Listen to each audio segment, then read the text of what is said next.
Last વિડીયોમાં આપણે જોયું હતું અચલ આધારિત સૂચકાંક એટલે શું થાય, એનો એક સૂત્ર પણ આપણે સમજ્યા હતા અને એનો જે સમ આવે છે કે રીતે કેલ્ક્યુલેટ કરવાનું છે એ પણ આપણે જોયું હતું.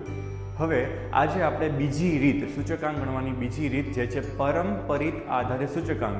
પરંપરિત આધારિત સૂચકાંક ગણવાનું સૂત્ર છે ચાલુ વર્ષની ચલ કિંમત, જે તે વર્ષની તમે સરખામણી કરો છો એ વર્ષની જે ચલ કિંમત આપેલી છે ચલ કિંમતના છેદમાં અગાઉના વર્ષની ચલ કિંમત. અહીંયા તમે જોઈ શકો છો કે અગાઉનું વર્ષ લેવાનું છે એટલે આધા વર્ષ કે સમયના આધારે ગણવામાં નથી આવતું, પણ આધા વર્ષ કે ફિક્સ નથી, કોઈ ચોક્કસ વર્ષને આધા વર્ષ તરીકે લેવામાં નથી આવતું, પણ દર વર્ષે એનું આધા વર્ષ બદલાતું રહેશે.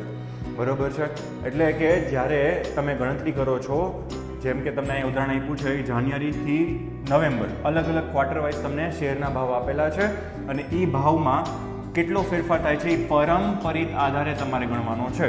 તો પરંપરિત આધારે સૂચકાંક ગણવા માટે સૌથી પહેલાં તો આ રીતે સૂત્ર મૂકી દેવાનું, ચાલુ માસની ચલ કિંમત છેદમાં અગાઉના માસની ચલ કિંમત ગુણ્યા 100.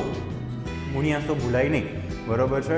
હવે તમને અહીંયા જોઈ શકો છો જ્યારે પરંપરિત આધારની રીતે આપણે દાખલો ગણતા હોઈએ ત્યારે અગાઉના માસની કિંમત આપણી પાસે છે નહીં, એટલે પહેલા વર્ષે આપણે 100 જ જવાબ લેવાનો છે, કેમ કે આગલા ડિસેમ્બર મંથની આપણી પાસે ઇન્ફોર્મેશન નથી.